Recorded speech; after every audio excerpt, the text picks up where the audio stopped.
পুষ্টিকর খাওয়ার জন্য আনার আপেল দেই, তার স্বাস্থ্য ভালো হবে।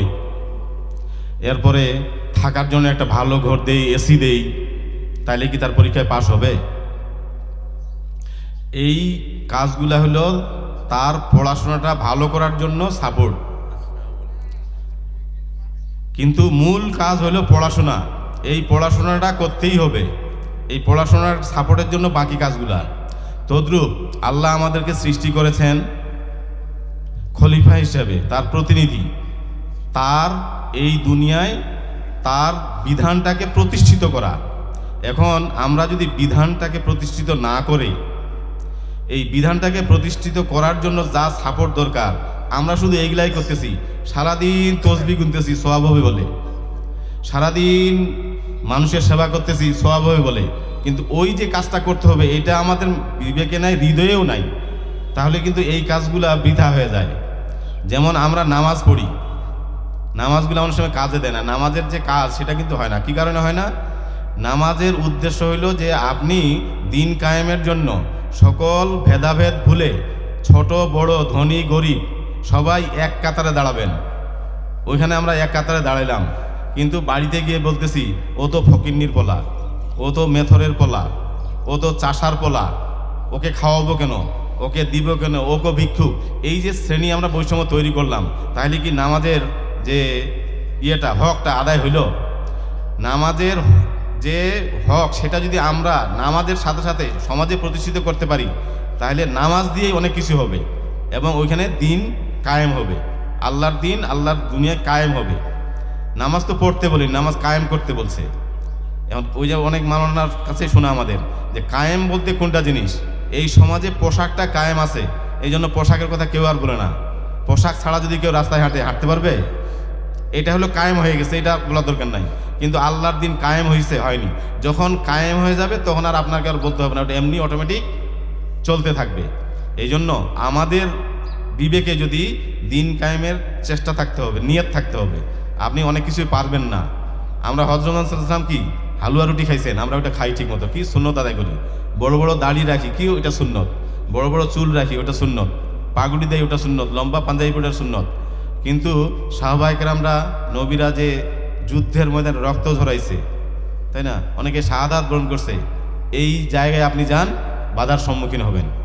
তো আপনি ওই জায়গায় সবাইকে যাইতে বলতেছি না, কারণ আমরা যদি শেষ হয়ে যাই হিকমত অবলম্বন করতে, তবে আমাদের নিয়তটা থাকতে হবে যে আমি সমাজে শান্তি প্রতিষ্ঠা করবো, আল্লাহর দিন কায়েম করব। এর সাপোর্টিং যে কাজগুলো সেগুলো করব সেই নিয়তে, তাহলে আমাদের সকল কিছু আল্লাহ কবুল করবেন।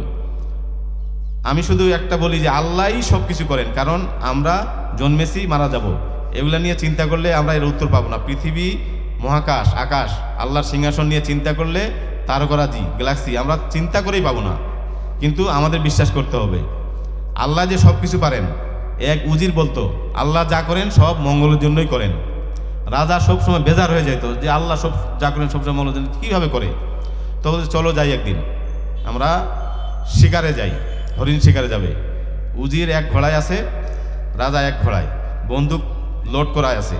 ছুটতে ছুটতে ছুটতে অনেক দূরে চলে গেছে, দেখে একটা সিংহ ছুটে আসতেছে।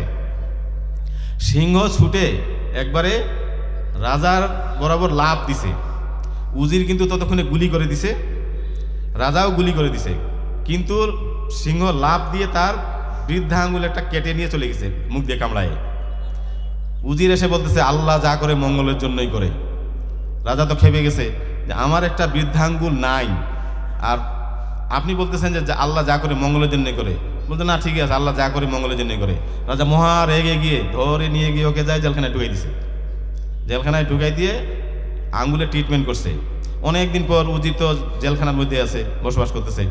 আর রাজা মনে করতেছে আবার একবার যাই একটু হরিণ শিকারে, একাই যাবো, এবার কাউকেই নিয়ে যাবো না। একাই চলে যাচ্ছে, যাইতে যাতে অনেক দূর চলে গেছে, রাস্তা ভুলে গেছে। তখন সেখানে কি ওই যে আমরা জানি না যে বনে যারা বসবাস করে ওই ধরনের মানুষ, মানে দস্যু বা ওই ধরনের একটা জাতি আর কি, ওরা কি করে প্রতি বছর পূজা করে, আর প্রতি বছর একটা মানুষকে ধরে এনে, ভালো মানুষকে ধরে এনে বলি দেয়। তো রাজাকে পেয়ে সবাই লাফালাফি করতেছে যে পেয়েছি পেয়েছি, ওদের ভাষায় আর কি। রাজা তো বুঝতে পারছে না, চারিদিকে ঘিরে ওকে ধরে নিয়ে চলে গেছে যেখানে ওদের আস্থানা। ওইখানে যে প্রধান, তাকে বলতেছে আমরা পেয়েছি। তখন ওই ব্যক্তি এসে তাকে খুঁজতেছে, চারিদিকে খুঁজতে খুঁজতে বলছে এটা তো হবে না। কেন? যে তার তো একটা আঙ্গুল নাই। ও দেখতেছে রাজা এসে ওদের প্রধান এসে দেখছে আঙ্গুল নাই, তখন ওকে বলছে তুমি যাও, ছেড়ে দিছে। রাজা তো বাড়িতে যা বলছে আল্লাহ তো ঠিকই তো, আমার যদি আঙ্গুলটা থাকতো আজকে তো আমাকে বলি দিয়ে দিত। উজি তো ঠিকই বলছে, আল্লাহ যা করে মঙ্গলের জন্যই করে, আঙ্গুল নিছে আজকে আমার মঙ্গল হয়ে গেল। তখন উজিরকে জেলখানা থেকে ছেড়ে দিছে। ছেড়ে দিয়ে বলতেছে আচ্ছা বলেন, আমার আঙ্গুল নাই এটা ঠিক আছে, আল্লাহ যা করে মঙ্গলের জন্যই করে, তো আপনি যে জেলখানায় ছিলেন এখানে মঙ্গলটা কিসের? তো বলতে এটাও তো মঙ্গল, আপনি যদি আমাকে জেলখানায় না রাখতেন তাহলে আমি তো আপনার সাথে যাইতাম, আর আপনাকে ছেড়ে দিত, আমার তো আঙ্গুল সব ছিল, আমাকে বলি দিত, এটাও আল্লাহ মঙ্গলের জন্যই করছে। এই জন্য আমরা যদি আল্লাহকে হাজির নাজির জানি, আল্লাহর উপর সব কিছু বিশ্বাস করে নিয়ত করে আমরা যদি কাজ করে যাই, কিছু কাজ ব্যর্থ করলে ওটা মনে করতে হবে যে আল্লাহই ব্যর্থ করছেন। তখনও যদি আপনি সন্তুষ্ট হন, দেখবেন যে সফল আমরাই হব, আর আল্লাহর যে কাজগুলি আমরা দুনিয়ায় ভালোভাবে কাজ করতে পারবো, কোনো বাধায় আমাদেরকে আটকায় রাখতে পারবে না। আল্লাহ আমাদের সকলকে সেই তৌফিক দান করুন। আসসালামু আলাইকুম ওয়া রাহমাতুল্লাহি ওয়া বারাকাতুহু।